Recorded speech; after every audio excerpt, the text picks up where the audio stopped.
Good morning, good evening, good afternoon, wherever you're watching this video right now. I'm Jack from Forbidden Planet Camden, and it's time for another new comic book day and seeing what I'm picking up off the shelf this week. Now, you might remember from last week's video, I let you know that this week we'd be doubling up on DC Comics because of the delay from the 4th of July weekend. So there's a few more DC titles on the shelf this week than you might be expecting, but we're now all caught up, so hopefully going forward it'll be smooth sailing as it was before. Because of the double up, there's a lot of DC books to get through this week, so let's get cracking and seeing what I'm buying off the shelf. Now, there's a lot of brilliant books coming out from Marvel Comics this week, but the comic that I'm most excited for and is definitely coming home with me this week is, of course, Joe Kelly's Amazing Spider-Man. This series has been going full steam ahead the whole time, and now some of the previews that John Romita Jr. was drawing, he is now back on the interiors for this arc of the story. Hellgate is here, and he's here for Peter Parker.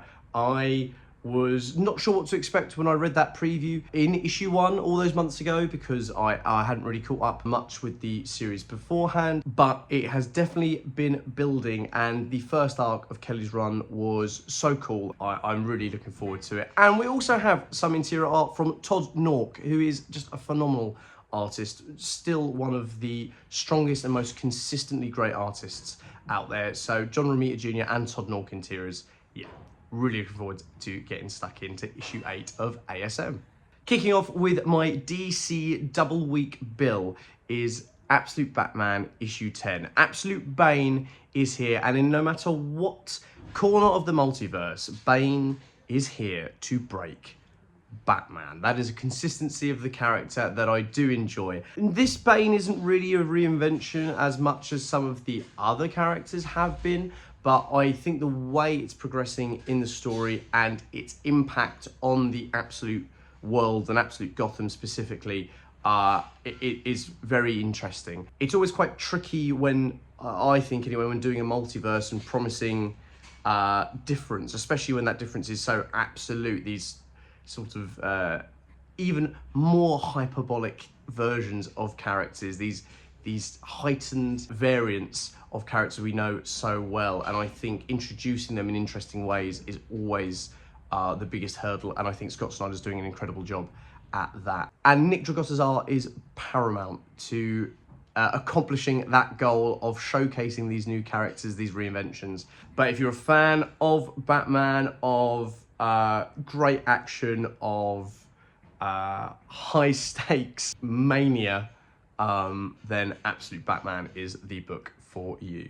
Switching pace a little bit from something so action-packed is Robin and Batman Jason Todd. I gushed over my love of the original series, talking about the origins and the early career of Dick Grayson as Robin, and now this is focusing on the second Robin, Jason Todd. Jeff Lemire and Dustin Nguyen have once again captured my heart, this time in a slightly different way. I was expecting a lot more of a focus on Jason sort of as a kid, as sort of that innocence of childhood, but it's definitely not that. It's definitely more, well, in a sense it is, but more, I guess, his malleability and as he showcased sort of in Under the Red Hood, that already pre-existence for a firmer sort of justice.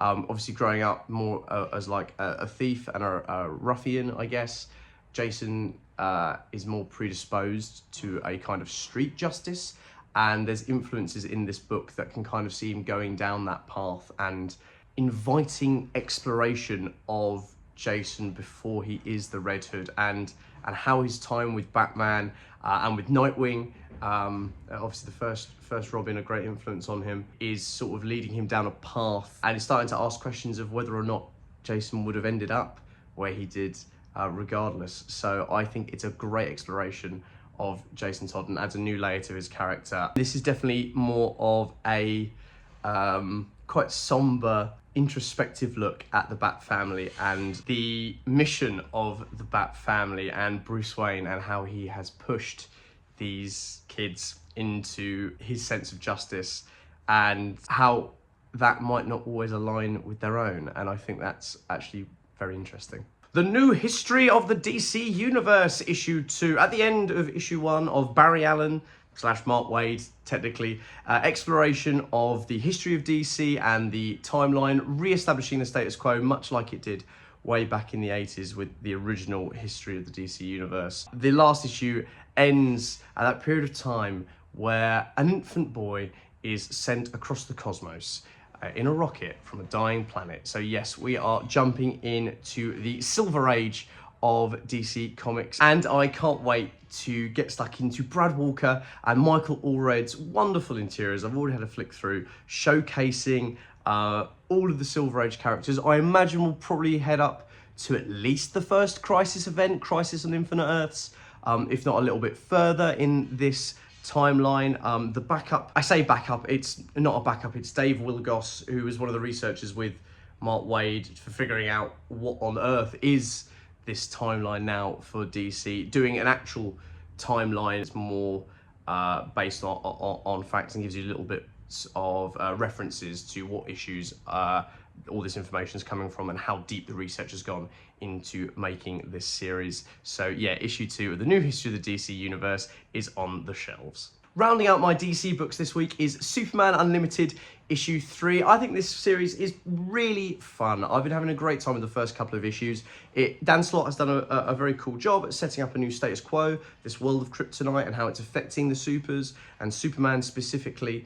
And in this issue, Krypto being very heavily centered, very much, I imagine, to align with the new Superman movie that is out in cinemas. And the book is starting to feel a little more like a pre-Neil Adams 70s Superman book, more villain of the week, but with that underlying reality that now exists for Superman and his family and those affected by Kryptonite. I think that's such a great way to go with the book. There's so many more adventures you get to have, not just by Superman interacting and figuring out his place in this new world and trying to do the best he can with what he has, but also the villains and how they can take that into their advantage and weaponize it against the Man of Steel. So yeah, Superman Unlimited issue 3 is definitely coming home with me this week. Moving on from the Man of Steel to a man encased in it, we have Planet Death issue 1.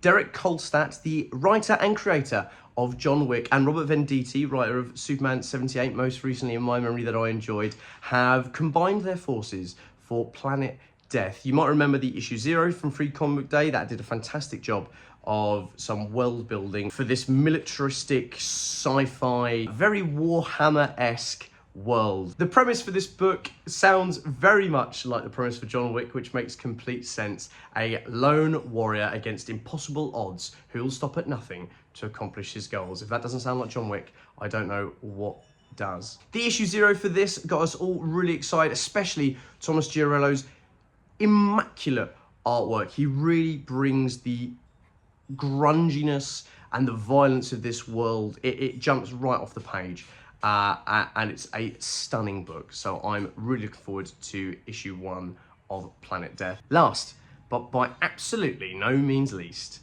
we have volume 1 of Ichi the Killer. Now, you'll probably already know the name from the 2001 stupendous movie by one of the most prolific Japanese directors ever, Takashi Miike. It's a smorgasbord of violence and very dark humour, and Hideo Yamamoto's manga that ran from 1998 to 2001 was the inspiration for this movie, and it's now available here from Seven Seas Publishing, which means it's in the 3 for 2. It's true, that means here at Forbidden Planet you can grab Ichi the Killer as part of our incredible 3 for 2 deal. This series is so prolific. You can see the impact it's had on series like John Wick, on movies like The Raid. The driving force of vengeance and violence is so prevalent in this series. It obviously didn't originate here, but some of the style is undeniable in a lot of the media we consume today, and it's definitely something that if you're a fan of Miike's movie, if you're a fan of things like John Wick, if you love violence, if you love really engaging characters, you love badass Yakuza murder fights, Ichi the Killer should be going home with you. So that's everything that I'm picking up from Forbidden Planet this week, but there's tons more to look at on the shelf if you head down to your local Forbidden Planet, or if you go to our website, forbiddenplanet.com. Thank you again, as always, for watching, and I look forward to seeing you next week to go through what I'm picking up in next week's new comic book day. Thanks very much. If you're enjoying watching Forbidden Planet TV and you're enjoying watching us talk to the world's most interesting and accomplished filmmakers, authors, artists, musicians, creators, subscribe right here. See you soon.